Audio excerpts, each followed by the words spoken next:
It's The List and your boy with Jimmy Van and Sean Ross Sapp. All right, you guys are live.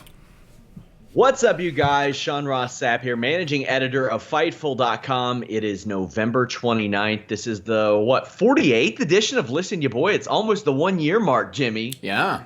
Your favorite day of the week, too. I know it is. It is, and I've said this before, this usually signifies, the end of my week, kind of, Sort things. of. Yeah. Sort of. I mean, never really Pay-per-view, ends, Raw, SmackDown. Yeah, all that. Yeah. Not this week. We got our boy James Lynch on the scene at UFC 218. There are NXT tapings tonight. Those are always very interesting, very telling. Not only that, Jimmy, a lot of our wrestling fans won't appreciate this, but there's a UFC Tough finale this Friday. Okay. Because of the World Series, they didn't get to broadcast all their episodes on time. The last episode is tonight. They only have 4 fights announced for that show right now. Oh, really? So we're going to be posting a bunch of articles about those announcements. Okay. James Lynch is out there. Got NXT spoilers tonight. This might be the wildest Wednesday night that we have in at Fightful. Not only that, we got a bunch of articles coming out of that hour-long Dana White scrum that he did yesterday. That was very enlightening. So you guys that are, probably mostly wrestling fans and not MMA fans, James Lynch is at UFC 218 in Detroit. We're told CM Punk is going to be there. And James has press credentials, and I basically told him, do what you can to talk to Punk. And so if you're not an MMA fan, you'll be a wrestling fan to know that he has that opportunity.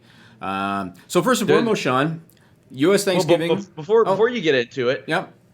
guys, if you aren't MMA fans and you're wrestling fans, keep your eye on the content that comes out, because James has been given just a laundry list of wrestling-related stuff to ask. Max Holloway was out hanging out with New Day a few weeks ago. You always have the Alistair Overeem-Brock Lesnar connection. Right. Holly Holm is in town, and she's going to be asked about Ronda Rousey. Yep. Chris Cyborg has been trying to get involved in pro wrestling. Yeah. There is a whole lot from the pro wrestling perspective, and that's why we do what we do. Yeah, and James is great.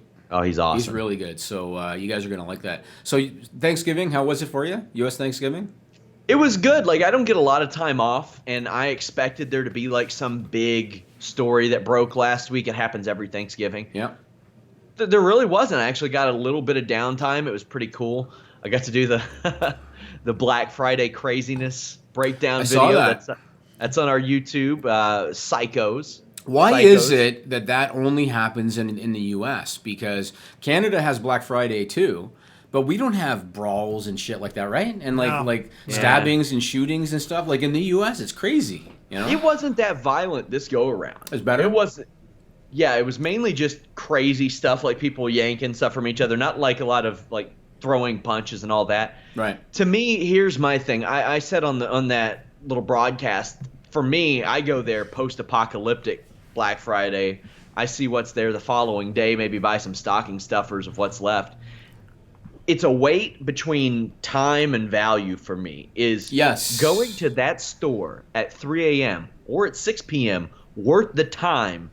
Is that extra $20, $50, $100 worth that time to me? Sean, let me tell you something. It's usually not. My level of respect for you, Sean, just went up a couple notches.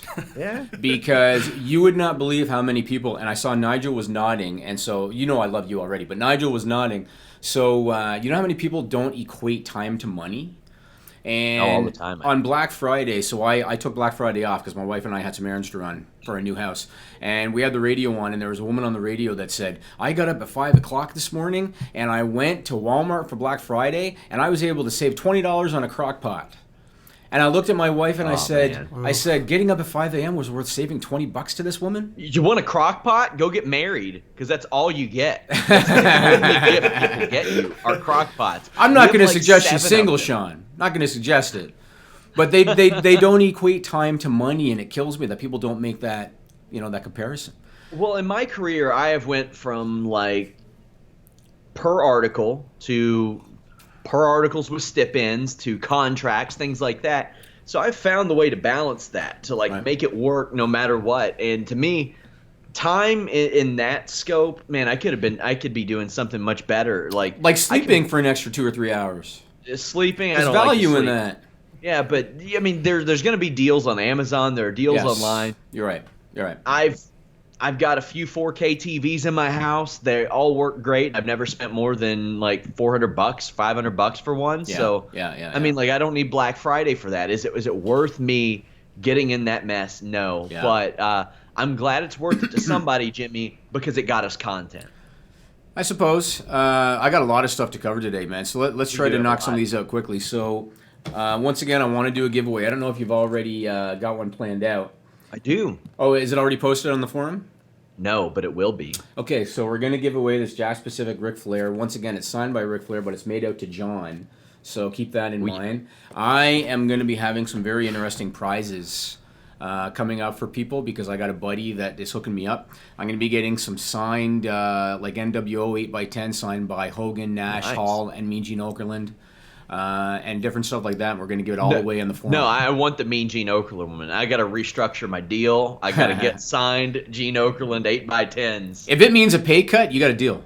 No, not a chance. We'll work it out. But so we're going to be doing that. I also wanted to ask you about, so we're doing this on Wednesday, November 29th.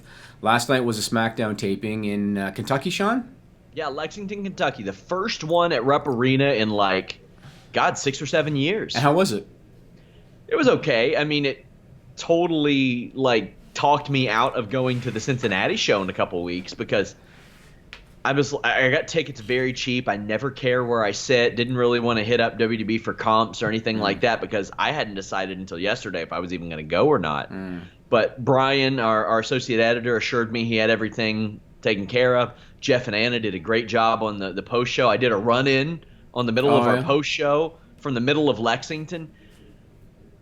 I wanted to go there because I've written so much about Kentucky and pro wrestling and the weird situation as it relates to that. You all can find a link to my story on that on my show notes, but attendance was good. Was it? You're always going to have those people that post the pictures of the top tarped off area and they're going to go, yeah, it was tarped off. Well, at Rupp Arena, they don't have backs on the bleachers at the top. So WWE does not like to put people up there. If at all possible. So it's like those long benches? Oh, yeah. And we're talking the biggest college basketball team in the nation, Jimmy. Really? Plays here. Yeah, it's been a major point of contention here. There were a lot of people on the hard camera side where they didn't even sell tickets. But one of our viewers messaged me and said, hey, I'm here as a seat filler. I'm over by the hard cam. So apparently they filled those up with some seat fillers. I had pictures of the attendance. It was... For the tickets they sold, attendance was very, very good. Fightful and Ring of Honor had Snapchat filters there. So we weren't the only ones who thought, oh, maybe we'll capitalize on that. Ring of Honor did too. They had one up there. Were the seat fillers paid just like Impact? No, just papered. Paper. I got it. Okay. Well, that's cool. We'll talk about SmackDown a little bit. We got a couple breaking news things I want to touch upon. I was telling Sean. Oh, yeah. I always put together my little list here, the list of Jimmy Van. I put it together Wednesday mornings, and then I don't think about it again until it's time for the show. And when today, two things broke that I felt the need to mention, so I had to scramble to kind of plug them in. So the first thing was David Bixenspan, who does a lot of great stuff for us. He has a feature up right now on Fightful.com detailing the Flow Sports versus WWN lawsuit. It includes a bunch of financial details and iPay-per-view numbers. Flow revealed in new court filings because they allege that WWN sent them fraudulent business records in order to secure their contract, which ended up being worth $3.14 million starting late 16. It was supposed to go through 2021, maxing out at $740,000 in rights fees for 2021, which is a good amount of money for a little independent promotion. So David has a phenomenal feature, very detailed at Fightful.com. We're not going to go into the numbers here. You can go to Fightful.com and check it out. The other thing I wanted to mention, and this was already kind of expected because we talked about it before, but WWE Studios announced in a press release today that they're expanding their mandate, which currently is motion pictures. They're expanding it to include scripted, non-scripted, family, and animated television and digital content. And again, we kind of knew this because PW Insider reported a few months ago that they were shopping around various ideas to networks for TV shows. I think Miz was going to be featured in one, Miz and Maurice, and I think another Bella one or something. So they have all these ideas. So kind of makes sense that they're going to go into TV and go into digital content too. I imagine maybe we'll see something on Netflix or Hulu or who knows what. So wanted to mention that. Imagine if they had their own network for this stuff. Imagine, right? Yeah. But they, of Seems course, They're looking for additional rights fees. That's why they're shopping. Yeah, yeah, of course they are. Miz and Maurice, good idea. They're made for that. They're gonna have a kid. They've got he's in movies and he's on TV shows all the time, and he is. I don't know if the Miz would be a draw, but Maurice damn sure would be. Well, he's like the ultimate utility player, and she would be the star of that show. Right. Like, I remember when, I don't know if I've told people about this before, but I'll reveal it. We had talks earlier this year with Jack Swagger about a potential podcast, and he put over his wife. He's like, sorry, man, if my wife is on the show, she's the star. Like, you get one look at her, she's the star. I think Miz knows that too. I think he's very, and I mean, come on, who puts people over better than the Miz anyway? Agreed. And she saved his act. And she did. And I think the Miz knows it. Yeah, he knows it, and I'm sure he's appreciative, and I'm sure a show would be good. Yeah. As far as animated goes, I think story time is excellent. I don't like that it's like 15 minutes long, but you'll see like Joe Rogan podcasts and Brendan Schaub podcasts, and my personal favorite, Uriah Faber fight stories they used to do. I've seen that, yeah. They do that animated thing where it's just people talking over it. It does well. Right. Camp WWE, although our boy Matt Riddle wasn't a big fan of the cursing in the show. No, he liked the cursing, but he said the cursing has to mean something. You don't just curse. You can't just Yeah. You got to do a couple arm bars before you do a dive. If I remember Matt's exact quote was, "I like a good swear." Mm-hmm. Right? Yes, they are capable of producing good content. They're capable of producing good movies. The Call was good. Like, I actually really like Table for Three a lot. I like that show a lot. I figure it's not too costly because the people are there at the building mostly. Yeah. So I really like that. I want to talk one thing about the SmackDown taping last night. I didn't find Raw or SmackDown to be overly newsworthy this week, but one thing about the SmackDown taping that made me think of you, Sean, was when Jinder turned on the Singh brothers.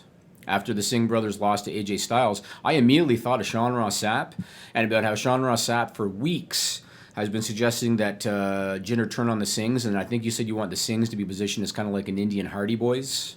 Yeah, and somebody said, "Oh, why? So everybody can throw them around?" Well, yeah, that's the point. Well, yeah. Did you see when he was doing the Cobra Clutch Slam and the one guy flipped head over heels and almost fell on his head? I mean, they are acrobats, those two guys, so they'd be really good for that. The best thing to come out of Jinder Mahal was saving these two guys' careers.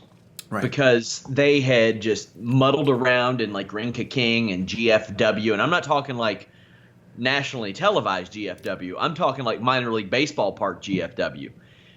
Then they got on the Cruiserweight Classic and 205 Live. They were on 205 Live one time, and they were pulled. They weren't good enough for it. And they were positioned as just a Canadian brother tag team. The Bollywood Boys. Yeah, when they were on Bollywood Boys. And it was lame then. After this run, I think you can go back to that, and they can be that fiery underdog team. And all you got to do is say, we did some things that we didn't like in order to get on TV. We don't like the way he portrays us. An apology goes a long way because everybody screws up. So I would really like to see that. What this pretty much tells me is, hey, this is going to be Jinder's first title match without the Singh brothers. Oh, it's going to be his first and maybe his last. I hope. But yeah, we'll see what happens. I saw that one of our listeners was pretty pissed that we were shitting on Jinder. And again, I'm not shitting on Jinder. I think Jinder's done his best, but I just don't think it worked. It was an experiment they tried. I don't think it's worked. And I think splitting him from the Singhs is the latest sign that they're getting ready to pull from that act. But it could be a lot worse. You got an upper mid card guy now. True. Yeah, it's true. I'll buy him as a mid card guy. I'll buy him as an upper mid card guy. It doesn't take a lot for me to buy into somebody as a mid or upper mid card guy. You think 6 months from now he's going to be putting Mojo Rawley over again? Well, based on what we saw last night and Mojo Rawley getting "this is awesome" chance for turning on Zack Ryder, who knows? I can just say, 2020 hindsight being perfectly clear, man, they screwed up that Andre the Giant Memorial Battle Royal even more in retrospect, because there's no reason you couldn't have had Braun beat everybody in that match, Jinder be pissy, and then just have Gronk run through him after the match. Yeah, they just wanted that picture of Gronk and Raleigh in the ring holding up, that's all they wanted. So let me ask you about this, Sean. we've talked before about the good and bad of the internet, and how the bad side of the internet, people get easily offended. I talked about the guy that created the documentary about Apu. Got a little bit of heat on Twitter for that, which is fine. Sure did. And I heard that there is an alleged controversy on the internet, and I'm going to call it an alleged controversy because it's so silly. But I heard there's an alleged controversy regarding how Roman Reigns carries the Intercontinental title belt. Is that true? Yeah. I mean, there are people that'll bitch about anything, Jimmy. They're like, oh, he slung it over his shoulder. People are bitching about that? Man, Pete Dunne gnaws on the damn thing as he walks to the ring. He's got it in his mouth. So let me tell you, when I first heard, because I saw the picture on social media where Roman had it over his shoulder, looking behind him for the picture, I thought of two things immediately that just kind of popped into my head. The first one was Stone Cold during the Attitude Era would carry the belt to the ring and toss it over the top rope when he was going to go in to cut a promo. The Undertaker, when he first won the WWF title 25 years ago from Hulk Hogan, he only had it for 2 days, but when he won the title, he would have the thing practically dragging it on the ground when he was walking to the ring. How is this a controversy now? Like, who gives a shit? Seriously. People want to find an excuse to dislike To it. dislike Roman Reigns. Yeah. That's what it is. I mean, you don't have to have a reason to not like a character. You can just not like a character. Mm-hmm. It's all there. I mean, you don't have to make up stuff. I agree. I think they're really stretching with that one. I do too. So we talked about how WWE was utilizing the Starrcade brand in order to produce a house show in Greensboro, North Carolina, which was a hotbed for WCW back in the day. It posted great for us this weekend, by the way. And I saw a bunch of the footage, and I just can't help but think that this was a brilliant idea. Apparently it was Michael Hayes' idea. Mm-hmm. I thought it was a brilliant idea. I think they need to do more of this, not just with WCW brands, but also ECW brands. Why not? In the specific markets where those brands are going to be hot. I think they need to do more of it. And I absolutely love Dustin Rhodes' little gimmick that he did at Starrcade. I loved it. When he came out with the Goldust robe on to the Goldust music, he had the hood up, walked out there, pulled the hood down to show that he wasn't wearing any face paint, took the robe off, he's got his old country boy gear on, they play his WCW music, the natural Dustin Rhodes, and he went out and he won the match with the old running Bulldog. I love that. I thought that was great. I did too. I thought it was a brilliant idea for Fightful.com to recognize that WWE wasn't putting it on their network, so we accumulated all the videos, photos that we could from fans from WWE, put it on there, did live results. That did great. To me, you've got to jump on live event stuff like that. Like you said, do November to Remember in Pennsylvania or New York somewhere. Absolutely. Do Halloween Havoc anywhere. Bash at the Beach, June, July. You honest as shit. Do Bash at the Beach in October if it's on the West Coast. Why How do you not? think? Do you think they'd have a shot? What if they did like World Class in Texas, like a World Class show? Do you think that might have a shot? Yeah, if you bring the Von Erich family in. They would brothers. bring the Von Erichs in. They would. Yeah, and maybe have the younger Von Erich boys wrestle the opening match on the show, or maybe put them in like a big 10-man tag or something like that and highlight them. What do you think if they did a Mid-South show in Mississippi and they had Jim Ross call the show? Well, I mean, I think there might be air interest there. Could they do? They could do Hayes, and I don't know if they could do Jimmy Garvin anymore. He looks like a history teacher now. But yeah, most of those guys do. Yeah. But I think it's a brilliant idea, and apparently the house was decent at Starrcade. Yeah, capitalize on your properties. That's what I would do. You look, the UFC bought Pride, and when they bought Pride, they got hosed. Mm-hmm. But then they incorporated it into their video games. They incorporated it into their network. I thought the UFC should have done a Pride event in Japan. They should have done like a Pride reboot when you've got like Overeem, Crow Cop, Rampage on the roster. Throw a fight in a ring, put it in Japan, have a ball. Use the properties that you spent money on. I agree. Yep, I agree. Let's talk about Cody Rhodes and the Young Bucks. Yeah. This is an interesting one. So Pro Wrestling Sheet reported that Cody Rhodes and the Young Bucks are looking to self-finance a show in 2018 in a 10,000-seat venue. And apparently the front-runner locations are said to be Chicago, London, San Francisco, and Ontario, California. Now, I highly doubt they're going to do London. That makes no sense to me. I think California is going to be the spot. That's where the Bucks are located. And California seems like a pretty logical place for them to be at. But this is an interesting thing for them to attempt. Cody Rhodes, after the Pro Wrestling Sheet thing came out, he posted on Twitter on November 27th, "We can't comment officially until we confirm the location, but we're far enough in the process to say it's happening in 2018, and we're swinging for the damn fences." He also said that Daniel Bryan is his dream opponent on that show. That's a hell. I mean, let me tell you something. I don't think they'll get 10,000 unless they're able to somehow utilize Ring of Honor programming. Maybe they could get 10,000. I think 5,000 is very doable. Mm-hmm. And 5,000 because even if you've got to pay for trans, pay for hotel, and pay payoffs to the talent because they're going to be using Ring of Honor talent, 5,000. Oh, you're doing well. Yeah, so. I'm hopeful that they do 10,000 because I want to see as much competition as possible. Mm-hmm. I get the feeling they're going to call in every favor that they are owed in this world for this show. And if they do it with Daniel Bryan, it's going to be in the fall of next year. Yeah, I still don't think he's leaving WWE. Not that I want to segue from this story necessarily, but I don't think he's going to leave WWE. But yeah, it's all dependent on that. That's Daniel Bryan, I think, being on the show or not, it's the difference between several thousand tickets. Oh yeah, I think for sure it could be. I mean, we saw Jericho with Wrestle Kingdom, right? Yeah, and I mean those are going very, very well. Yeah.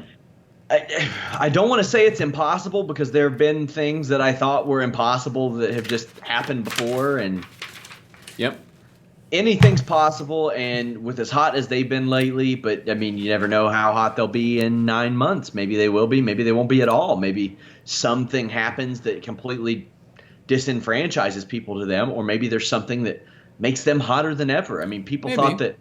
And initially, people thought maybe the Young Bucks were in some trouble over the cease and desist thing. Nope, they sold more merchandise than they did before. To the point to where if I were them, even if you didn't get a cease and desist, I would have said that I got a cease and desist because it helped propel it. It helped facilitate that notion that they are really against the grain of WWE. Well, isn't that what Will Ospreay did? Probably. Because you said you don't think he really got one, and he claimed he did, right? Yeah. Miss Kitty or something? I can't recall what it was anymore that he claimed that he got one for. Yeah, probably. Or the cat or something. Any idea. So I'm going to put you on the spot and ask you an honest question. Do you ask me lie questions? Well, no. Okay, I'm pretty damn honest. But this is going to be a very honest question. So you know what's going on right now with the whole sexual misconduct allegation thing. Yeah. And today we're doing this again on the 29th. It was announced today that Matt Lauer has been fired by NBC because of allegations. And I'm not going to go on a spiel for 10 minutes, even though I do think it's bullshit that a lot of these people are guilty until proven innocent. I think that's not fair. But I'm not going to go on about that for 10 minutes.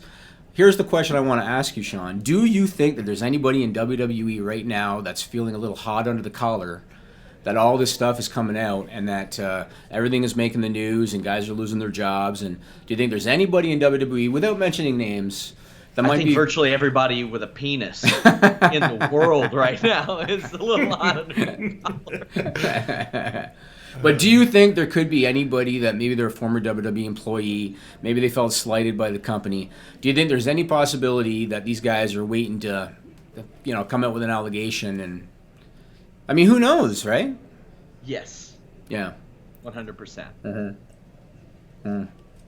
I just, as these things are coming out, and when the Matt Lauer one came out today, I'll be quite frank. I thought of Vince McMahon. I did, if I'm being honest. I thought of Vince McMahon, and I thought about, oh man, I wonder if anybody is, because you know that he had issues in the '80s with the referee and all that. So, or the timekeeper or the ring guy, yeah.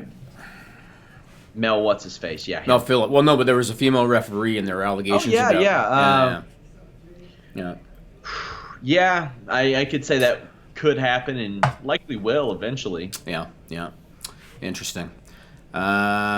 Okay, so even though this is not wrestling related, we've discussed it before. I think it's relevant because of the fact that a lot of wrestlers work hurt, and a lot of them work with maybe concussions that they're not even aware they have. And for that reason, I want to talk about Michael Bisping. And we spoke about this last week. So Michael Bisping, he's a UFC fighter. He's now the former middleweight champion. On November 4th, he lost the title to George St. Pierre. He was choked out in the third round. Prior to getting choked out, he was knocked down with a big left hand and almost finished via ground and pound before George got the choke on. A week after Michael Bisping lost that fight, a fighter by the name of Anderson Silva, who most people have probably heard of. Nigel, you've probably even heard of Anderson Silva, or maybe not. He I have. he was pulled from a show scheduled for November 25th due to a drug violation, and Michael Bisping volunteered to step in and took the fight, even though that fight was 3 weeks after he lost to Georges St. Pierre and was knocked down due to a big left hand. And his opponent on the November 25 show was a guy by the name of Kelvin Gaston, who's a heavy hitter. And I questioned, why would Michael Bisping's management allow this? And why would the UFC allow this? Why would Dana White put him in this situation? So what happens? Michael Bisping goes in there on November 25th, gets knocked out in like 2 minutes, cold, due to a big left hand. And now he's on a mandatory 60-day medical suspension. How is this whole thing logical to me, Sean? Like, how is it safe? Why would you put this guy in this situation? And again, you hear stories all the time about, Daniel Bryan in his book talked about how him and Nigel McGuinness, they probably had a lot of undiagnosed concussions, and they did a lot of stuff in Ring of Honor that probably took years off their careers. Why would the UFC, a big entity that just sold for $4 billion, why would they allow this guy to take a fight 3 weeks after getting knocked down and choked out in another fight? Doesn't make any sense to me at all. Money. It's That's the only stupid, reason. though. It's stupid. Only reason. It could cost them so much money if something were to happen. Yeah, Right? it could, and that's what it all boils down to is money. That's what they care about. That's why they're there. I think is it's why so they're there. foolish. So foolish. I agree, man. That shouldn't have happened. I think that he got helped out because he had fought in China before, and that probably sped the process up. But it's such a bad look. It was And maybe terrible. they thought, well, he's going to retire anyway. Might as well give him some more CTE. Right? Yikes, man. Right? Yikes. Because they're starting to diagnose that in living people now. Yeah. Right? It's like when you have your Keurig and you fill it up with water, and there's a max fill line. His max CTE fill line was a little bit low, and UFC's like, we can squeeze a little more in before he retires. We can get this in. I just thought it was such a horrible decision. I couldn't believe it happened. I just couldn't believe it happened. And Michael Bisping is, because he is going to retire, so he's probably thinking, I'll get in another payday. And he was coming off of a training camp, so he was in shape. But my God, I thought that was... And I saw that fight, and I saw him drop from that left hand, and I thought to myself, it's just not good, man. You just got dropped 3 weeks ago. Yeah. And he's always in shape and stuff, so you can always expect him to show up that way. But he got folded. And you know how many people over the years have criticized Vince McMahon and criticized WWE because the wrestling mentality is you get through it, right? Yeah. Oh, you've got Taker. I think in Hell in a Cell had a if his leg wasn't broken, it was fractured, and he still wrestled Mick Foley in 1999 with that busted leg because that's the mentality, right? And WWE has been criticized for so many years about that. UFC has a much bigger pop cultural brand than WWE does. And to allow a guy to go in there and potentially suffer permanent injury, I just thought was a horrible, horrible thing to do. So I wanted to bring it up on this show. Yeah, I don't agree with that decision that they made. He saved the show for them because that fight was Yeah, pulled. but so what? It was on Fight Pass. Who gives a shit? That's right? what I said. Yeah. They want China to be a big market for them. I don't like it. Awful. All right, my next story is going to be longer than a minute, Sean, so I'm going to go ahead and cue you for your segue. Hey guys, here's Kenny Dykstra. So when you were released, you were 22. What mentally did that do for you? Because I mean, you were young. You knew that you had a long future in pro wrestling still. I just started writing out my goals. What are my goals beside pro wrestling? Because, whether you're 22 or 42 or 52 or 62, at some point it's going to end. I just knew it wasn't going to end at 22, but I also knew this was my opportunity. I knew that it wasn't going to pick right back up at 22, because once you're released, they're not going to turn around and rehire you unless they made a mistake, and they very rarely don't do that too often. So I just made a list of goals, and college was one of them. Start a small business and just fend for yourself. The reason I got into pro wrestling at 13 was because I always feared people going to work 9 to 5, Monday through Friday. And I was like, I don't know why people do this. And I would ask my mom, like, why do you do that? That makes no sense at all. You don't like it. Stop going. And she said, well, you got to pay the bill somehow. And I thought, well, I got to figure out how to pay the bills by not doing that. So that was my plan.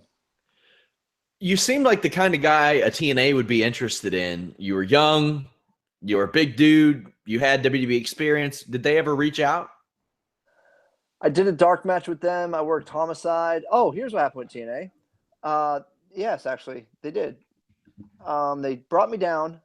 They flew me down, put me in a hotel. They paid me to work a dark match. I worked Homicide. They liked it. I went out after with Bischoff and Flair. And Flair was like, you got to hire this kid. You got to hire this kid. We need him here. And then a week and a half later. He seemed to like you an awful lot. I guess, right? You never know. Sometimes you never know, right? Every time I see him, I still feel like I need to introduce him as, hi, I'm Ken. Nice to meet you. I'm a big fan. Like, I know who you are. Like, okay, just making sure. Like, you don't have to know who I am, Rick. Just so you know, like, if you forget, that's okay. But they brought me down, and then a week and a half later, they said, we want you to come back down for another dark match. And I said, okay, cool. Just send me my information. And then they said, well, you got to pay for your own flight and your own hotel and all that stuff. Ooh. And I just thought, and they said, you're going to work for free. And I just said, at this point in my career, it's not something that I care to do at this point in life. Like, I have a lot of other projects going that I'm not going to put those off just to try to do this for you guys. Can I send you a YouTube clip of like me and Shawn Michaels or something? And maybe that you know what I mean? I didn't say that, but that's what I was thinking. And then about a week later, they offered me a deal.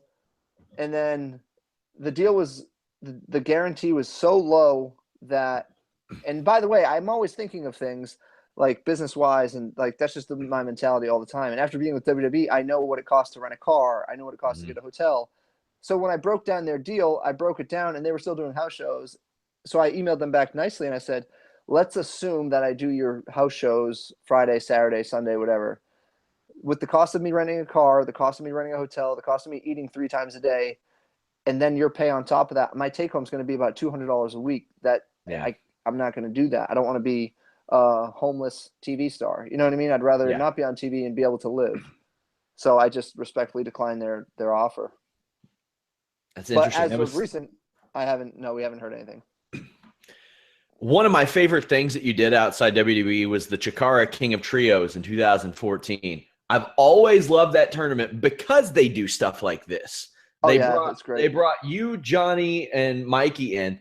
Now, the same tournament, they also had LAX. They've had like teams called the Cold Front. Well, they'll bring in like Al Snow, Ice Train, and Glacier. Like they have these awesome pairings that they do all the time. Team Ring of Honor, Team WWF. How does that come about? And did it take any convincing of any of the other guys to do it or yourself? No, me and Mondo have always like been set on, and we're still set on. Like, there's no doubt in our mind that we're going to be back and we're going to make it on some level, whether it be Ring of Honor or TNA, Impact, Force Wrestling, or WWE, or if House of Hardcore even gets a big deal. You never know. But that's our mentality. But then it wasn't anything crazy. Actually, I guess the only person that we had to talk a little bit was Johnny Jeter. And we were like, dude, just come on down. It'll be fine. It's a 6-man tag. And his concern was that he hadn't been in the ring for 8 years. And, a 6-man tag, we can always hide your weaknesses. We will showcase your strengths, and that's all we'll do. And you'll be all right. All right, you guys are back. The man who defeated Ric Flair, the former tag team champion, Dykstra. Who said that Flair put him over. So good for Kenny Dykstra. Kenny actually seems like a good guy. Very well spoken, very articulate, humble too. He doesn't come off like an arrogant dick like a lot of people can be in the business sometimes. And I'm just honest, Nigel. I'm honest. They do. Like, it's so funny. My wife will ask me, like, she likes meeting like her favorite actresses and stuff like that, and she's like, you never get excited over stuff like that. And I was like, well, it's just not my thing. Taking pictures with people, getting autographs. It can be for other people, but I've met a lot of people that I thought were going to be really cool, and they were just straight dicks. And you learn to temper your expectations a little bit that way. It's true. Yep. Okay, so we got this was posted on Twitter yesterday by one of our listeners named Chris Greenlee. He says, Sexy Star goes off again. Can you add that to the list for tomorrow? And I responded to Chris, and I said, yes, sir. I was planning on getting to it, so let's talk about it. So now, I want to reiterate, by the time I'm done talking about this, I am not a doctor. And professionally, I can give my opinion, but that's all I can do. So stop, tweeting hate or posting hate about how I don't know my shit, because I don't. So, so Sexy Star is a Mexican women's wrestler, works for AAA. She's done stuff with Lucha Underground. She's done stuff with Shimmer. And back in August, she was at Triple Mania 25, which ironically enough was the same show that Jarrett allegedly lost his job over. Triple Mania 25 in Mexico for Triple. I'm shocked. Somehow a train wreck always happens at that show. I saw the worst match of my life on a Triple Mania show. Right. Well, in this particular case with Sexy Star, it was a 4-way women's match. She ended up submitting Rosemary with an armbar, and it looked like she held the armbar on after the referee was trying to get it off. Looked like a shoot armbar. And Rosemary claimed that she was injured. Sexy Star posted a statement on Twitter a week after the whole thing happened, claiming that she applied the move the same way that she always has. She says, if you watch my matches, I always leave it on after the bell because that's just part of what she does. She said that she didn't think Rosemary was hurt. She said she thought everything was fine until I got backstage and I got reprimanded by Global Force employees. And that was her take on it. Then she got ripped pretty hard about it. There were a lot of performers saying she should be blacklisted from the business. I think some promotions blacklisted her from the business after that. So here's where we are now. So on Sunday, November 19th, and I apologize if I mispronounce stuff because I don't speak Spanish, but on Sunday, November 19th, she worked for a promotion in Mexico called Promociones MDA. Not bad, right, Sean, for a small-town Canadian boy? Yeah. And she wrestled without a mask under the name... Melissa help you with that one? No, man. I winged it on my own, bud. Oh, Manuela. Winged it on my own. So she wrestled without a mask under the name Dulce Star, and her opponent was Diosa Quetzal. Again, I hope I'm pronouncing that right. And there was a video on Twitter. Thanks. There was a video on Twitter that showed Quetzal. She had Dulce Star down in the corner, and she kicked her pretty hard in the head. Did you see the video? Like No, I haven't seen it yet. Okay, so this girl Diosa Quetzal, she kicked Sexy Star on the head pretty hard. And Sexy Star immediately no-sold the kick, got to her feet, ran at the other girl, started roughing her up a little bit. Then it looked like they decided to work together again because Sexy Star snap-mared her. And then as soon as she snap-mared her, she kicked her in the head hard. And that's kind of where this all started. And then there was a guy on Twitter by the name of Alfredo. His Twitter name is The Fray Dork. And he posted, that's his name, at The Fray Dork.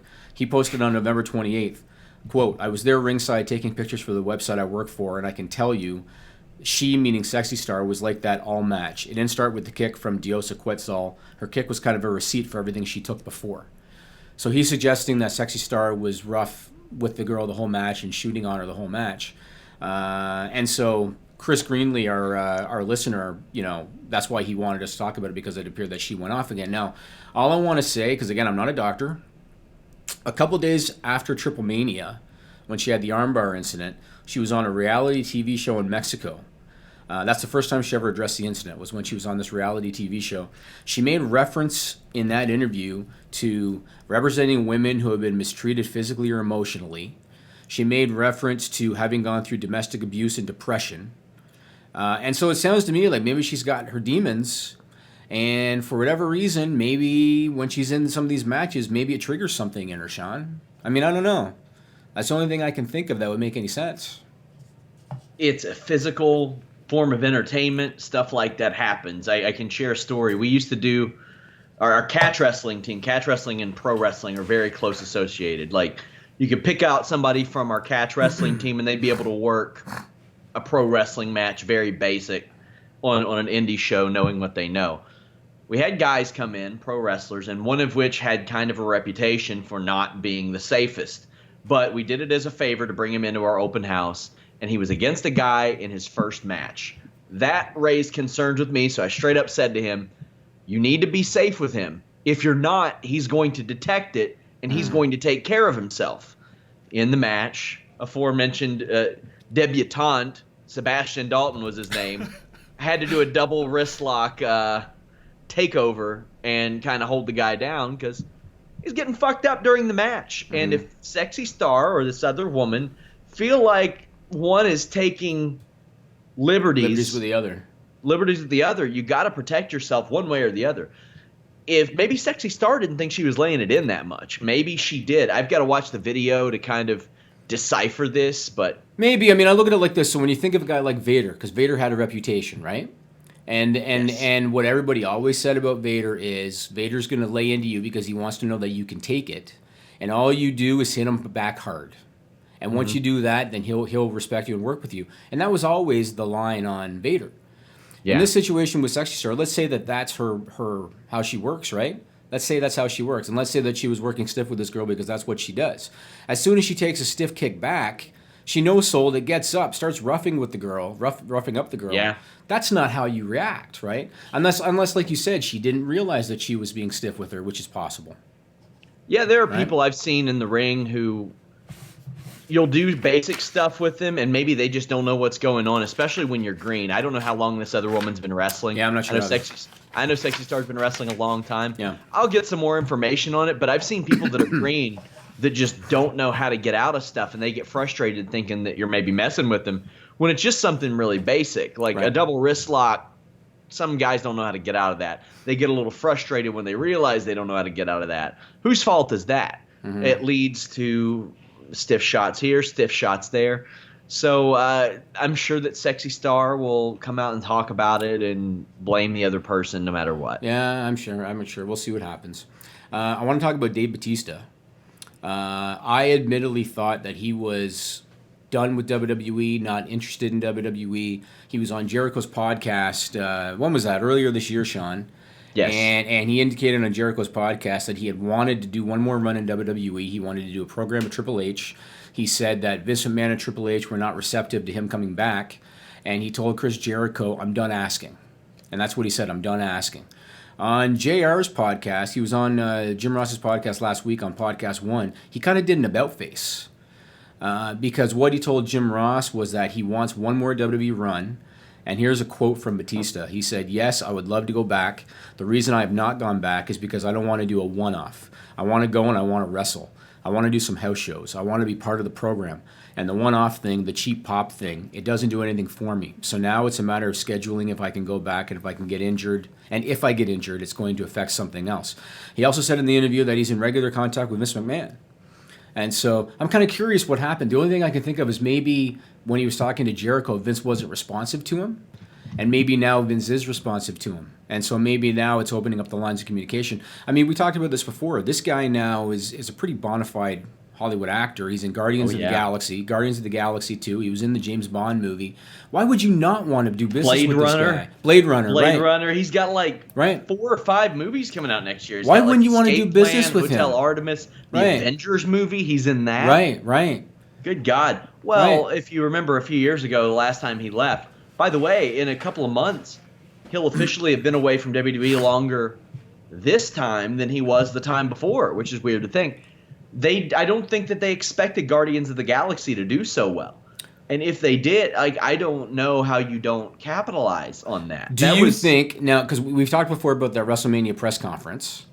Oh, yeah. And Nigel, I don't know, we talked about this before, but you might not remember. Batista was part of a WrestleMania press conference. And because he has the mindset that I have Hollywood paydays now, I don't need wrestling anymore. Right. He went out and did his own thing, and he basically held up the script. He said, they told me to say this. I would never say this. This is stupid. Whoever wrote this should be fired. And he said this during the press conference. I'm wondering if Vince McMahon is thinking, I don't need this. Like, I don't need to... Do you remember when CM Punk said that Dave Batista sat on his couch and said, man, WWE is screwing up with me during the middle of his return run? Right. Okay, they also, in that CM Punk podcast, he says that people like himself, people like Dave, people like even Randy Orton will step up and say, I deserve more money for this. Mm-hmm. And that fans will go, or the wrestlers will go, well, I would have done it for $5,000 a night. And Punk said, well, go do it then. Right. Because that's what they want. Maybe WWE saw some things in his last run and, like, my God, I have not heard one thing about that last run of Dave Batista's that he said that I went out and thought, man, that's a bad idea, Dave. Like, when you thought you should be brought back as a heel, bad idea, Dave. When you knew that it was Daniel Bryan's year and not yours, bad idea, Dave. Like, everything he said made sense. It did. And I mean, I question the blue. I'll be honest. I question the blue. Hell, I don't. No? I don't. How much attention did that get? Well, it did. It didn't look Action right. figures and shit. He made Yeah. merch money off of that. It didn't look right to me. Sure, but... he looked like Matt Kemp of the LA Dodgers. Like, shoots to the gills. Who cares? Yeah, but you know People what? still I mean, talk he put over Bryan clean at Mania. And here's a guy twice the size of Daniel Bryan. Put him over clean at Mania. How do you Right. not bring him back I agree. run him against fucking Braun Strowman at Mania? I agree. And Batista, I don't know Dave Batista. I can only go by what I've seen and what I've heard. He seems like a nice guy to me. He seems like a pretty low-key guy. Yeah. And I don't think he's going to have a problem if they say, we want you to put Braun Strowman over and we want you to make him look strong. I don't think he's going to have an issue with that at all. Also, I would be keen on the idea of a Dave Batista taking Braun Strowman under his wing. Like, Right. Now, maybe we got showing him some stuff. You got to keep in mind that he did tell Jericho that he was only interested in a program of Triple H. Oh, no, Right. that's not true. No? Also, Titus O'Neil. Well, because they're buddies. Okay. Yeah. Okay. Speaking of Titus, love to see him throwing a few shoot shots on Samoa Joe on Raw. You know, I have a special place for Titus O'Neil. I really like him. I think they've underutilized him. I find he's a very likable guy. I wish they would bring back the Titus brand on Raw. So I really like Titus, man. He's such a likable guy, and You know what I wish they would do? I wish they would turn the Shield heel, and in order to get Roman over as a face.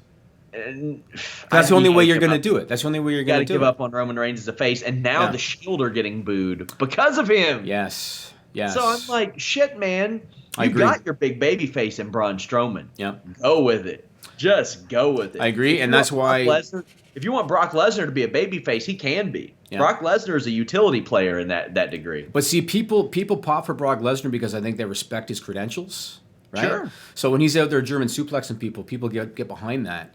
But Roman, yeah, it's not working. And a guy like Jason Jordan, again, he will turn heel. And when he does turn heel, he's going to get the biggest babyface pop on the show because people want to see it. I compared him to Tito Ortiz this week, and I think it's a good one. He Where looks a little bit like him. every time he goes out and loses, he's like, well, I had arthritis in my knee, and my wrist hurts, and I had an ear infection, and I was paralyzed last week, but the doctors, they didn't clear me, but I came out and I fought anyway. That is Tito Ortiz. And That I is love it. absolutely I Ortiz. think that should be Jason Jordan. I was going to talk about this later, but I'll mention it now, I guess. So Booker T has a podcast called Heated Conversations with Booker T. You know what I'm talking about? Yeah, I okay. did an article on it. So it's on radio.com, and on one of the latest episodes of the podcast, he kind of sort of shit on Jason Jordan and basically said he's not a fan. And here's a quote from Booker T. He said, and you know what? I respect Booker T's bluntness, and I respect his honesty. And so he said, I'm not a huge fan of Jason Jordan. If I like you, I like you. If I don't like you, I don't like you. To me, he's not proved himself to be a top guy on Monday Night Raw. I don't see one sign in the audience that says Jason Jordan is my guy. If you don't have one sign in the audience, you ain't that hot or people just don't care about you. Now, in Jason Jordan's defense, he didn't ask for that spot. He didn't ask to be Kurt Angle's son on television. And you've said this before, he's fire in the ring. Jason Jordan is phenomenal in the ring. He's not worthy of defeating Seth Rollins in the Madden tournament either, but he knocked Seth Rollins out first round. 3-year defending champion. No. So he's getting the push. Even on up, down, down. I think Booker was a little unfair because Jason Jordan didn't ask for that spot. But thought I'd bring that up. Let me ask you this question, Sean. We talk sometimes about how a lot of things that occur today, they don't have the same kind of feel to them, importance, same kind of relevance that they had 20, 30 years ago. Maybe it's because there's too much content on television. Maybe it's because everybody knows now that wrestling is predetermined entertainment. I don't know what the reason is. But you think back to WrestleMania 1, right? Back in 1985, King Kong Bundy beats SD Jones in what they claim was 9 seconds. I watched the match back. It was actually 25 seconds, but they claim it was 9 seconds. And that was a big moment, and they talked about how Bundy broke the record. He carried that around forever until it was broken by, I think, Uncle Elmer at the time. You think back to SummerSlam 1998. Ultimate Warrior squashes the Honky Tonk Man. You mean 88. What did I say? 98. Sorry, 88, yeah. Warrior squashes the Honky Tonk Man. Madison Square Garden goes ape shit. That moment still holds up today. You can still watch that moment today and still be entertained by it. Mm-hmm. Asuka beats Dana Brooke in 4 seconds. A little under. Little under, okay. From the first bell to her tap. Yeah. Right, okay. Breaks any conceivable record for the fastest match in WWE, and in 2 weeks it's probably going to be forgotten, I'd say. Well, not for any match in WWE. It's the fastest submission ever and the fastest win without a foreign object or a distraction. There was a foreign object Spike Dudley used on William Regal that got a win, and then there was... Whoa. How do you beat 4 seconds? You got the 3 count. Because WWE starts the bell in the middle of a count. Like, it's so lame. Like, What? It shouldn't even count. Yeah. That's what they And did? then there was a match where Chris Jericho and Jerry Lawler faced Taz and Midian, and Taz got distracted by his own partner because they bring out his partner, and Midian's nuts and wiener are just flopping all over the place. And Naked Minion, yeah. he gets rolled up. So, I mean, outside of Nuts distractions- and wiener, Nigel. Nuts and wiener. Of course. Nuts and wiener. He had a full spread. Okay, of going on there. I want a nuts and wiener t-shirt. All right? I want a nuts and go. wiener He had t-shirt. a full ProWrestlingTees.com/Fightful, my friends. I did wear my Fightful shirt to the show last night, but other than that, that is the quickest. I had a lot of people trying to, oh, no, it wasn't this. And I'm like, all right, guys, this was a straight-up one-on-one match. The bell rang. Mm-hmm. The match happened. As soon as Dana Brooke taps, that's the end of the match. That's it. But isn't it telling that a moment like that is going to be forgotten quick? It got a great reaction, and I was happy with that. And Yeah. I think it meant more that it happened there, that the main roster was a little more familiarized with her than if they had done it right out of the gate. Right. They could have done it to Emma and used the excuse that's why she left WWE, but I don't think they knew going in. But I think the way that Asuka's been built is awesome, but... Yes, no, I was going to bring this up. So why is it that you think, so again, and I feel like a broken record on this, but why is it that other big NXT call-ups, like Finn Balor, like Bayley, like Shinsuke Nakamura, they drop the ball with all of them creatively, and yet Asuka, they're handling pretty well. Like, where's the disconnect? They haven't given her a mic. I think that's I mean, Nakamura, they gave him a mic. He did not need a mic. No, well, agreed, Shinsuke absolutely. Nakamura does not need a microphone. Agreed. Finn Balor does Yeah. not really need a microphone. No, I agree, yeah. What he needs is a Gallows and an Anderson to his left and to his right. I agree, absolutely. Elias has worked out very well. My God, that guy has just over-delivered. He had a great match. Did you see that electric chair into a power bomb he did on Roman Reigns? And they gave him almost 15 minutes. Incredible Almost 15 stuff. minutes. And the heat on his promo Yeah. was amazing. It was amazing, you know? Did you see them? Did you see him out there with El Hijo del West Texas Rednecks? We had a Wyndham and a Hennig out there. I never thought about that. I never now we thought just about need that. Virgil's kid out there, wherever he is. That, you know what? They probably could have just hired Virgil. Either that, I was going to say maybe Virgil's kid is in the subway with him in New York peddling autographs. Hey, don't bring the kids into this. Into the insults. Well, he'd be an adult by now probably if he exists. Yeah, maybe. Wouldn't he? Oh, I'm sure plenty of them exist. Have you heard the stories? We're going to move on. So, no, but Elias, because I was going to talk about Elias later as well, but we'll talk about it now. I think if they book him accordingly, because that's the big asterisk with WWE today, if they book him accordingly, he will be a big star in 2018. Yeah, I Because think he that could guy, be. the presence that guy has, and when he was cutting that promo, this was one of the rare times they let him do the whole song without cutting him off. And when he was cutting that promo, he would stop and listen to the crowd and the way he looks around at them. And the guy's got presence, man, you know? If What they- I appreciate about him is that every match he tries to do something a little bit different. Right. His matches are similar, but there's something different every time you watch an Elias match these days on Raw. That's not easy to do when you're wrestling over 60 times a year on TV. And I also, I'm optimistic because they gave Charlotte her last name back. I'm optimistic they'll bring Samson back because I hate all of the cutting of the last names. And, How many have they done it to now? Well, It's they just been did Rowan and Harper, right? Rowan Harper, Big E, Cesaro, Right. Neville. Right. Oh, my Rusev. Like, come Yep. on, man. Like, what's the deal? Yeah, I don't know. But again, they gave Charlotte her last name back, so maybe there's a chance. But I think Elias is doing great. I think he's doing great, and I just hope they stay the course. Because, granted, he has been losing matches. Like, he lost to Jason Jordan a couple times. But he looked good in losing to Roman Reigns. It's not like he lost in a minute and a half. To me, he's a lot like The Miz in that he can lose frequently, but he finds ways to keep his heat up. Yeah, but I would not go down that road with Elias. Oh, I wouldn't either. Because I see main event potential in Elias. I definitely see upper mid card type level, but he seems like the kind of guy right now that could challenge down the line for a championship. Agreed. He's versatile in and out of the ring, and I like that. I like him a lot. Yeah. Let's go to Stupid People. All right. This is a stupid song, it just goes on and on. You might find some meaning, but you would be wrong. Nigel, does your mic work? Yes, it does. Go ahead and plug our song sponsor, or whatever the hell you want to call him, our credit. Oh yeah, thank you for Trevor Strong for the Stupid People song. TrevorStrong.org. Oh yeah, Thanks for the credit for that. Song? Is that who did the song? That's who did the song, Sean. You know, the funny thing is I almost forgot his name when Yeah. when I was put on the spot. It's going to put you on the spot. Yeah. News to me. Yep. So, boy, the last one on my list today, Sean. Can't wait. Can't wait. Sometimes I just got to shake my head and question society, you know? Okay, this first one. This was reported by Fox 32 Chicago on November 22nd.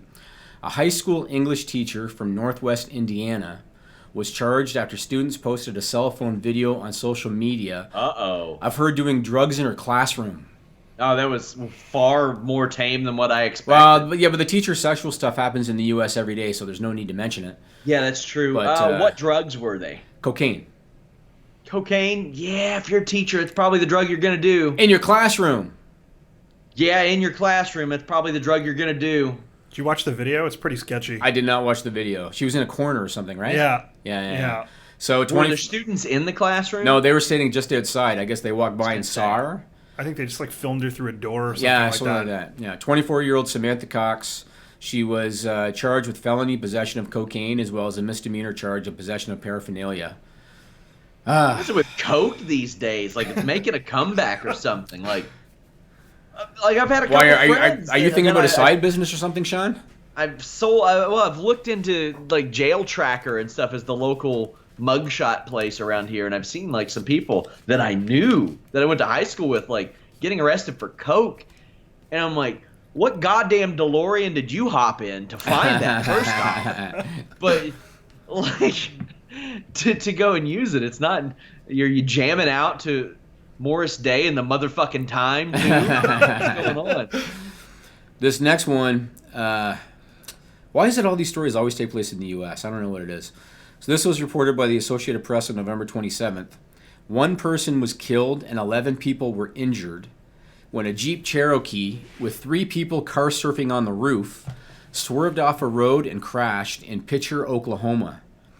27-year-old Brian Mitchell McGurk unfortunately died of his injuries. The 2 others on the roof survived. 9 people in the damn car, Sean. They had 9 people in the car and 3 on the roof, and they all got injured and 1 passed away. Car surfing. Wow. How does that make... And these weren't 16-year-olds. This was a 27-year-old man. Yeah. How old are you? Regular 26. surfing is dangerous enough. Right. Instead of car surfing on a Jeep Cherokee. So, I own a Jeep, and there ain't no damn way that it bounces and like it's. It's sad to say, but he kind of had it coming. It's sad to say. I mean, if you're gonna do that, you know. I do dumb shit like that. Like my mortality is a big fear of mine. Like I just want science to evolve to where I don't die. Is that no, so you don't much want that. to ask? You don't want that. I do want that. No, you don't want that. I remember watching this little video in class where it's like from the 40s or 50s where some dude caught death in a sack, and everybody was mad at him because they were like 200 and they hadn't died. I don't care. I want to be that 200-year-old man. You don't want to be that guy. I'm ready. Trust me. No. Because then the world's going to be overpopulated. It's already overpopulated. It'll be even worse. And if you're 200, you would have seen and done it all. You're like, I'm just tired of this shit. Nah, man. I don't have enough hours in the day. Well, we'll see if you're 200 and still doing Fightful.com. Who knows? Hey, we will be. This last one, Sean. Man, so did you ever try Pokemon Go? Yeah, I tried it. Yeah. You tried Pokemon Go? About a week, yeah. So This game, and Nigel's laughing because you know the story. This game came out in 2016 in Toronto, and I'm sure everywhere else too, but in Toronto, it became a massive thing. There were literally people walking into oncoming traffic because they were going after these stupid animated creatures. There were grown men, because the local news would interview these people. There were grown men that would carry around like 4 or 5 backup batteries. Oh, man. So that when their one battery died playing the damn game, they could just plug in another one without losing their place. It displayed how stupid, because people are dumbing down, right? Like the next generation is dumbing down. Sure. And this game was living proof of that. So 2 professors from Purdue University in Indiana did a study. Ironically enough, the study was called Death by Pokemon Go. And the study suggests that the game caused an increase in vehicular damage, injuries, and death due to people playing while driving. Oh, completely buy it. I completely buy it. They only studied one county in Indiana. Just one county in Indiana. They studied 12,000 accident reports in the months before and after the launch of the game in July of 2016. They also cross-referenced the locations, excuse me, of what they call Pokestops. I guess a Pokestop is where, I don't know, you get a creature or something. That's where you go to get a creature. Where you go to get poked. Supplies. Yeah. Pokemon digital supplies. Yeah. Okay. So they cross-referenced the locations of these Pokestops, and they determined that there was a correlation, and that after the game came out, there was a 26.5% increase in accidents within 100 meters of a Pokestop. And all in, it created 134 extra accidents over a 148-day period, resulting in $500,000 in damage, 31 injuries, and 2 deaths. Because of the stupid game. And I hear, now I don't know if she's listening to this, but a lovely girl in my office by the name of Vitura. Oh, boy. Happened to tell me today, I hadn't even told her the story. She happened to mention to me today that she had lunch with friends that she plays Pokemon Go with. Well, she's going to love the new Harry Potter game. And That's by what the way, yes. Vitura is on my shit list. Is she? Is she? Because my wife follows Vitura on the Instagram, Vitura and the rest of your team there made a great impression on us. And we're friends on social media now. You know how many goddamn Harry Potter things I have to buy or promise to go do because Vitura's like, check out this Harry Potter bar in Toronto. She's into all that, really? Oh, so now, the next time we're in Toronto, Jimmy, you could fire me tomorrow, and I would still have to plan a trip to Toronto to take care of this Harry Potter bar. Well, and now there's a Harry Potter Go game? She told me there's going to be a Harry Potter Go game. Damn. And I am sad for the next generation because you remember the Pokemon Go craze in Toronto. Oh, yeah. Harry Potter's going to take it up a notch. Probably. There's going to be grown-ass men running through intersections in downtown Toronto. What's that? Came out 20 years ago. Pokemon came out 20 years ago. They're going to be grown people playing it. But what's your favorite Pokemon? You strike me as a Snorlax guy. I don't think I could name one. I'm more of a Meowth dude myself because I'm a villain. Do you even know what that is? How do you know what that is? That was right during my time as a kid. Okay, Pokemon, I don't know. The height of the Pokemon is craze was Pikachu one of them? Yeah. Okay, so I know Pikachu. Okay. Late 90s was the height of the Pokemon stuff. So I was like 8. In all seriousness, I adore Vitura, but she did pretty much. I got to take Kara to a Toronto Harry Potter bar now. It's a thing. What else? There was something else about this that I was thinking. Oh yeah, a little story about Harry Potter. I'm not a Harry Potter guy. So why are we still talking about Harry Potter then? Yeah. I've watched 2 of the movies. I went with my wife to watch one of them in theaters, and I fell asleep. Only time I've ever fallen asleep in a movie before. The first time, I was probably 17. Me and my friend watched the first 15 minutes in French, thinking it was some weird nerd wizard language. Not realizing it was in French until You watched how much to figure out it was French? 15 minutes, probably. 15 minutes to figure out it was French. Oh, hell yeah, my man. 15 minutes. 15 minutes. Did you not hear one within the first 5 minutes, like merci beaucoup or anything to kind of give you an idea? Okay, first off. Comment ça va? You didn't hear nothing? 16, 17. You're a capable adult at 15, 16? I don't live in Canada. French is an internationally recognized language. The alternate language on all of our stuff here is Spanish. That's it. I've never met a French person before. I think we need to move on. So, AroLucha. Just going to jump right to the next topic on that one, probably Nigel. for the Still in the best. stupid people segment, right? It took him 15 minutes to figure out it was French. Yeah, that's 15 there minutes. wasn't a lot of talking. There was a lot of Oh, wizarding. now there was no talking all of a sudden, Nigel. dragons and potions and Yeah, witches. And yeah, no talking. So AroLucha, which we know is a production company run by Ron and Don Harris, and they were one of the Impact Wrestling From creditors. wizards to Nazis. How I like it. Yeah, well, you said it, I didn't. But they were one of the Impact creditors. That was it. Anthem that paid them off, or was it Billy Corgan that paid them off? One of them. Yeah, one of them. They got paid off. They announced. Boy, I love talking about really, really bad business decisions on this wrestling podcast, Sean. They announced that their Lucha Libre TV pilot is going to take place Sunday, December 10th. You know what Lucha Libre is, right? Yeah, I've heard you guys mention It's it. Mexican pro wrestling. So where else are you going to have a TV pilot for a Mexican pro wrestling promotion but in Nashville, Tennessee? On Sunday, December 10th. It's affiliated with the Crash promotion out of Mexico because Conan is going to be the head writer, and he's the promoter of Crash. A lot of the talent they're bringing in is from Crash. Rey Mysterio is going to be in the main event as part of a tag team match. John Morrison's also in that match. They also announced that Hurricane Helms and MVP are going to be part of this pilot, and their whole plan is to shop the pilot to a network and get a television deal. I say to Ron and Don Harris and to Conan, best of luck, sir, because you guys are dreaming if you think that a television network is going to actually pay you money to air this thing. So imagine, so Rob McCarran and Vince Russo used to work for Fightful. Uh-huh. They don't anymore. Yeah. Imagine if they were like, oh, you know what? We can do it better. And they registered fightfuller.com. That's what AroLucha just did. They're like, you know what? I know that wrestling thing didn't work out for us, but we see this Lucha Underground, but they're not doing it right. Mm-hmm. We can do it better. I know they have budget issues. I know they've already got a built-in audience. I know they already have a TV deal. Mm-hmm. I know they already have stuff in the can. Quite frankly, if Lucha Underground wanted to, their entire next season could consist of 6 or 7 dozen dark matches they have filmed and haven't even used before. Mm-hmm. I don't know.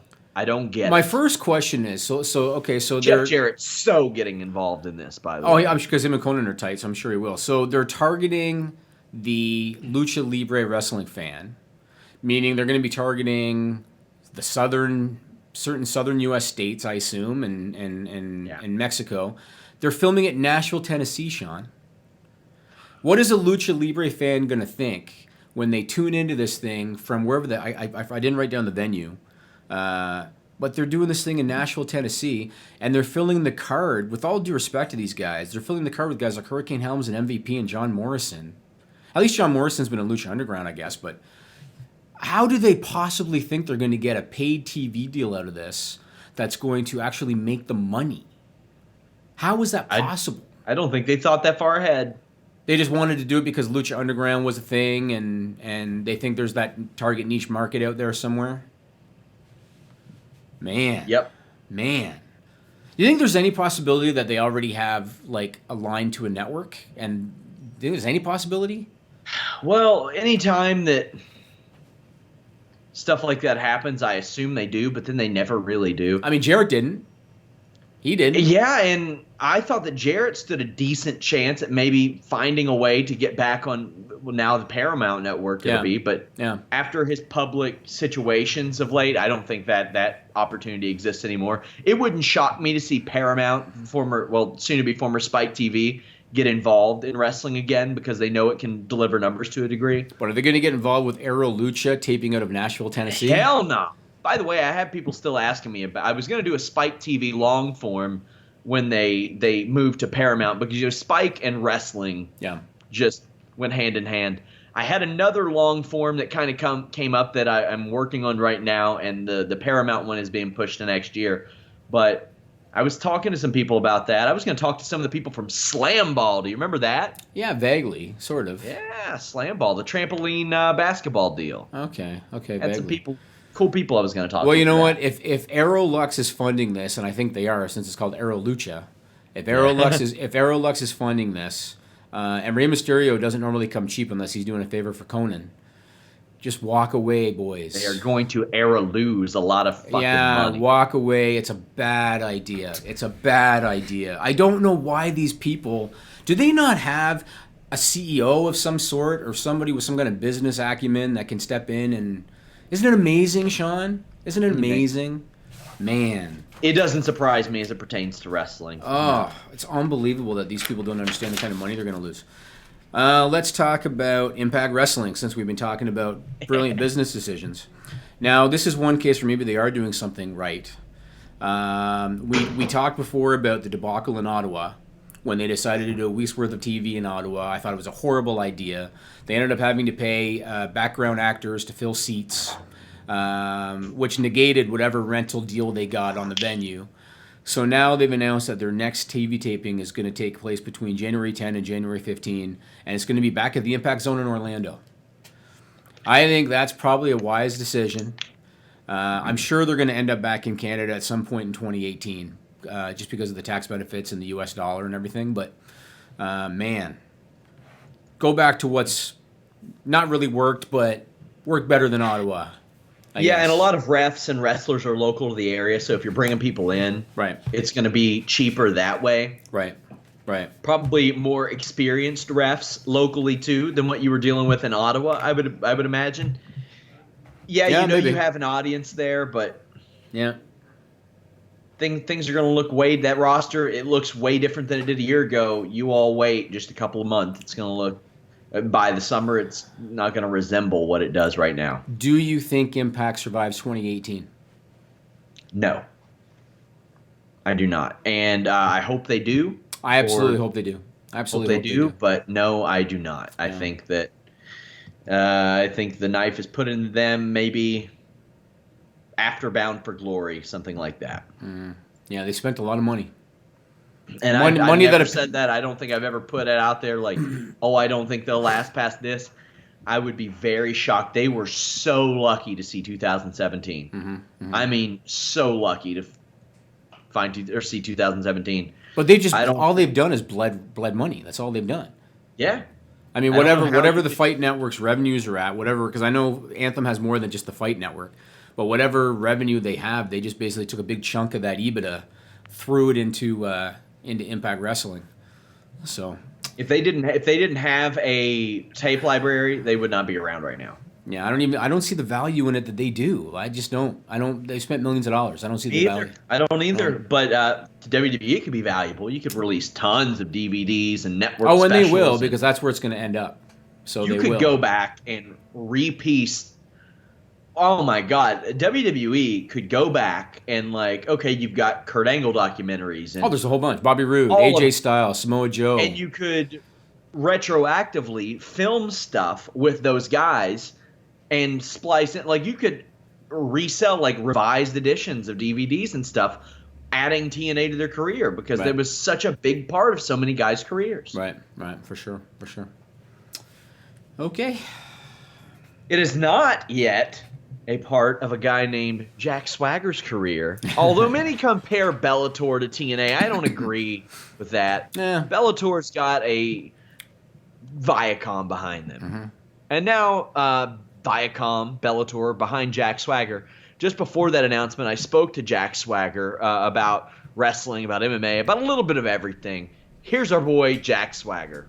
When I spoke to Chris DeJoseph of Lucha Underground, he would tell me, if he pitched 100 ideas, 95 of them would get shot down just right as soon as it happens. Did that happen a lot with you, or did they kind of give you a fair amount of creative input? I think that happens with a lot of the guys up there, and it's their wrestling company, so they get to make those decisions about it. Anything where you put your heart and you're definitely your body on the line. Of course, you would like more creative input on it because no matter what Meryl Streep says, this is an art form. She's not the only artist. And so, of course, you want to have creative input on that art, but it's, kind of one of the things. You're supposed to dance when you're supposed to dance. Yeah. So you asked for your release right before WrestleMania. Was there any thought I'll ride it out through Mania. Get that check, then go, or were you just like, I'm done. I'm ready to go? Yeah, I wasn't really thinking, it would have been my 10th Mania too, which is, they were always something. They were always very special. I needed to make a change, and I needed to make that change then. So there was no waiting. When I asked for my release, I meant it. When we'll talk about making changes. There was a WrestleMania, probably one of the highlights of your WWE run, winning Money in the Bank, and then 2 days later, you're world champion. Like something like that comes about. How far ahead do you know each individual thing is happening? Is it like kind of like you show up the day of and they say it, or do they tell you this is the plan?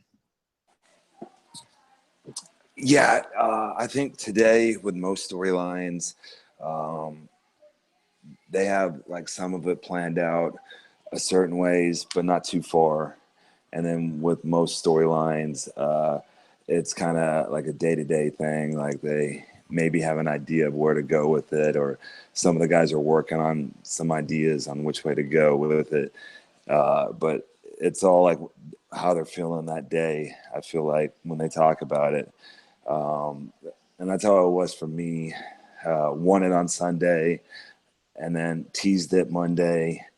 And then Monday night after Raw, I got the call like, hey, come to Vegas. We're going to need you at SmackDown.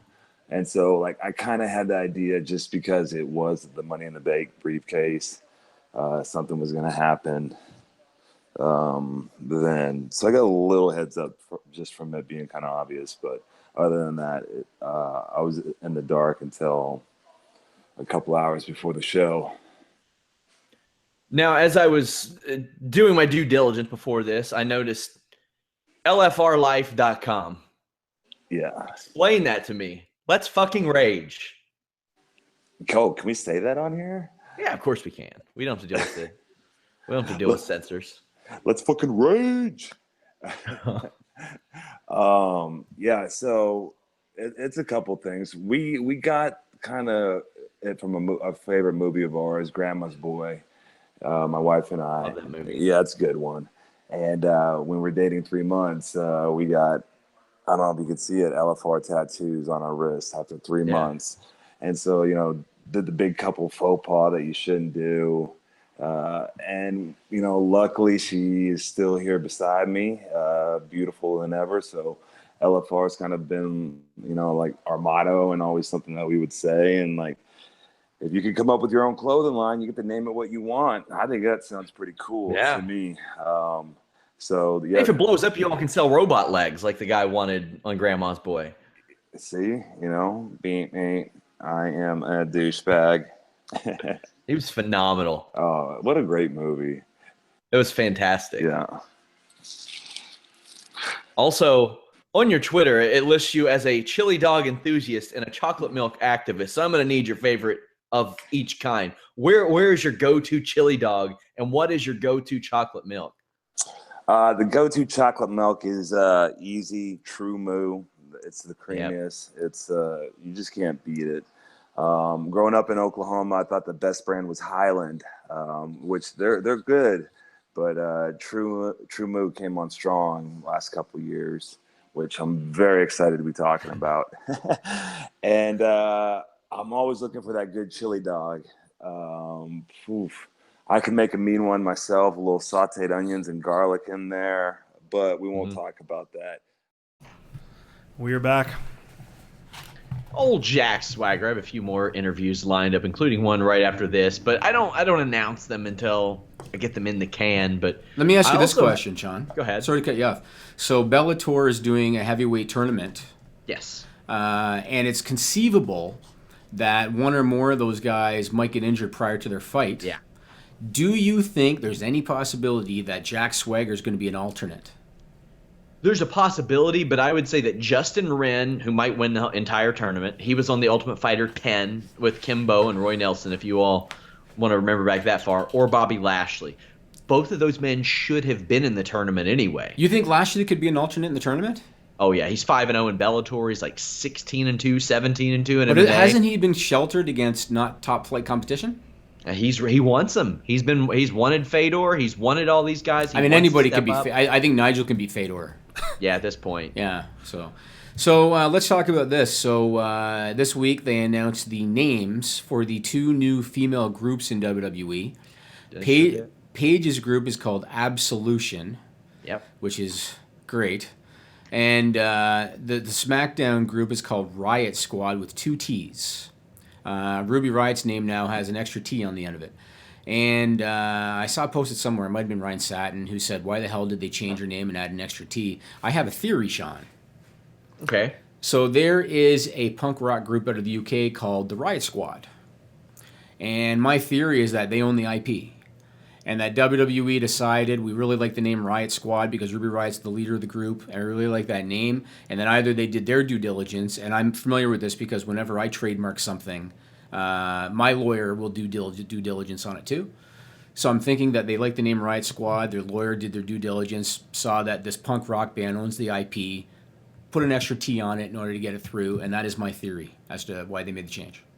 Sounds like solid to me. I mean, the name is based off of Ruby Rhodes, who is an actress in America anyway. Right. But yeah, probably. She's out there getting extra letters, and other people are just struggling to hold on to their first or last names in WWE. Yeah. No, Absolution is like dumb. Whatever. I still think, as I said last week, I think Liv Morgan and Mandy Rose are going to be the ones, aside from Paige, I think they're going to be the ones that get the spotlight because they fit what Vince McMahon typically looks for. Although I will say this, and my wife actually pointed this out. We were watching some SmackDown last night, and my wife said, Sarah Logan reminds me of a young Stephanie McMahon. It's hunting season. But does she not look and kind of act like a young Stephanie McMahon? And so maybe she'll get... I'm fond of her. She's a Kentuckian on WWE programming that isn't Eugene. So there we go. Hey, Eugene got over, man. Nick Dinsmore was an excellent wrestler, but yeah, the Eugene character. Also, to your point, Frank Mir just opened as a 2-1 betting favorite over Fedor Emelianenko. Yeah, Fedor's got a... You want to talk about a guy that probably has permanent damage and doesn't know it. That would be Fedor Emelianenko. The guy takes one punch and he's out now. So, last but not least on my list today, looks like Matt Hardy is finally bringing back the Broken character, which I think they're going to call the Woken character. He lost clean to Bray Wyatt on Raw, and then he sat in the corner doing the delete sign. And since then, there have been little things here and there, like Senior Benjamin, who I believe is his father-in-law, right? Yes. He's started posting little teasers on Twitter, and the belief is that him and Bray are going to have a program, maybe while they're waiting for Jeff Hardy to come back. Him and Bray are going to have a program. Now, let me ask you this question. I couldn't help but notice that the reaction from the live crowd to Matt doing the delete and all that wasn't overwhelming, Sean. It will be. You think it will be? Yeah, it will be. You think the WWE audience is going to get behind it the way that the TNA audience did? Yes. Because there is barely a TNA audience. So if any of them get behind it, then it will be. I think it's going to be polarizing one way or another, just like it was last year. Mm-hmm. And I remember having phone conversations with Matt where he said he knew it was going to be polarizing, and he laid it out for me. And he was like, people are going to think it's so bad that it's good, and some people will think that it's so good that it's bad, vice versa. And it worked, and it became a big, huge deal for him. So, I mean, I'm cool with the character aspect of it. I thought that the pre-tape stuff they did, where weren't they like flying into volcanoes and shit? I mean, I thought that stuff was kind of ridiculous and over the top. Like, I am the type of wrestling fan. I do not think that Breezango's gimmick, I'm not into it. The tapes they do, I just don't find it entertaining. The latest one they did, Saw It or whatever it was called, I'm not into it. I think it's stupid. I thought that they made a funny joke about beating the dead horse. I thought that was very funny. Yeah, and that good. And that might maybe spell the end of it. Maybe being self-aware is very, very important. Like, yeah, maybe I've ran into MMA fighters that I thought were a joke because they wear like kimonos and the headbands, and they they'll post videos on YouTube of them trying to break bricks and failing. Right. But they're not self-aware. They're doing it trying to be tough, and they're not in on their own joke. So they're failing. They're failing unintentionally. Oh yeah. If WWE is in on their own joke, this stuff can be very, very funny because there have been a lot of quips, and man, Matt Hardy's going to be really valuable creatively to whoever gets him afterwards. Because you think about, he was successful as a teeny bopper wrestler. He was successful. He was even successful as an enhancement talent because they liked him so much. He was successful as Matt Hardy version 1. He got fired and made it one of the biggest angles of his career. You look back at the stuff with him and MVP, that was one of the most underrated feuds of all time when they were just competitive. Yeah. And last year, he had Big Money Matt, which was an awesome character, an awesome way to go. And he was like, no, I see potential in this, so I'm going to go this way. And he abandoned a fairly fresh, awesome, hot character to do something that was a little risky. So a lot of respect for that. And yeah, he definitely lives for the business. He lives for the business. And my favorite I've never been a huge Matt Hardy fan, but I respect him. And my favorite Matt Hardy, I don't know if you want to call it character, I guess more like an angle, is when he did version 1 and he was trying to cut weight to make the cruiserweight limit. Oh, yeah. I loved it when he was doing that. And he was like on the stationary bike backstage before a weigh-in. Yes. I loved it. And because especially Matt Hardy's a big dude. Yeah, he's got such a dry sense of humor, too, that can work. But yeah.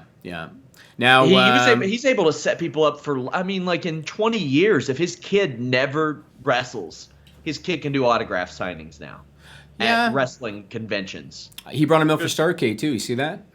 I didn't see that. That's awesome. Yeah, so he had a couple of videos. One was his kid kept on climbing the steps to go through the curtain backstage, and Matt had to keep grabbing him to pull him back, and when he did, the kid would have a tantrum. So finally, when the Hardys had their entrance, Matt brought him out with him. Okay.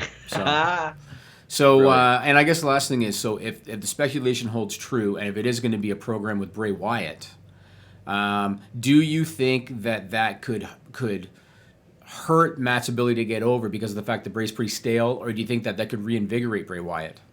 I think it could reinvigorate Bray Wyatt because how much worse can you get? His promo again, man, same shit on Monday. Alex told me that it wasn't because he's never came out and said, "You're all dead." And I'm like, no, I've just felt dead inside every time he cuts a damn promo. It feels the same. That's the problem. Everything he does feels the same. You're so cool, man. I loved Bray Wyatt. WrestlingTees.com/Fightful, man. Then you will be cool. That's actually not a bad Bray Wyatt impersonation. I've done a little voice work in my day. That's not bad. I haven't had Glasses Guy in a while. I have to bring him back one of these days. Well, it's nothing quite like when I let people know that this weekend, UFC 218 is going to have live coverage and discussion on Fightful.com. Braun Strowman won't be there, but he'll probably be giving us those clickety-clacks. Guys, make sure you all check that out. One of the contests that I'm going to run, anybody who comments on our live discussion of UFC 218 Saturday will be eligible. Head over there, do that. We will be picking a winner at random from the live discussion page of UFC 218. Drop by there, talk about the fights, make your predictions, anything you want, completely at random. I will be making a selection for the Ric Flair autograph figure. If your name is John, boy, that's a win for you. Yeah, all the better. That's a win-win if your name is John. Absolutely. Oh, hell yeah, it is. Yep. What else you got going on this week? That's it, man. I'm still working on my renovations. Yeah. So I'm heading over there on Friday to see what's going on, and taking my wife out for her birthday dinner on Saturday night. Happy birthday to her. That's awesome. It's actually not going to be her birthday yet. When is it? Technically, her birthday is on the 6th, but when you have 2 little kids and you have to work around babysitter schedules... Wednesdays don't happen. Wednesdays don't happen. No, you do the dinner when you can do it, so we're doing it on Saturday. Yeah. Well, happy birthday to her either way. I'll tell her again next week. How about that? There you go. Because I am a kind person. But guys, head over to Fightful.com. Register. Go to those forums. Last week, I posted a members-only podcast. It's a Fightful Books It Royal Rumble changes. Now, you can only get that if you go over to Fightful.com, register absolutely free. You'll get that. You'll get the forums. You'll get everything else that we have there. I took a look at some changes, some alterations I would make to the Royal Rumble match. It's been 30 years, and occasionally they'll make changes like they'll put a title shot on the line. They'll change the intervals. They will change the number of participants. I made a lot of adjustments that I would love to hear your guys' feedback on. So check that out. Hit me up on Twitter. Let me know what you all think. Or even better, hit me up on the forums and let me know what you think. I will start a forum topic on that as well with a link to the show in case you all can't find it. Until next time, guys, follow Jimmy at JimmyVan74. Follow myself at Sean Ross Sapp. Follow us at Fightful Online. Subscribe, like, thumbs up. ProWrestlingTees.com/Fightful.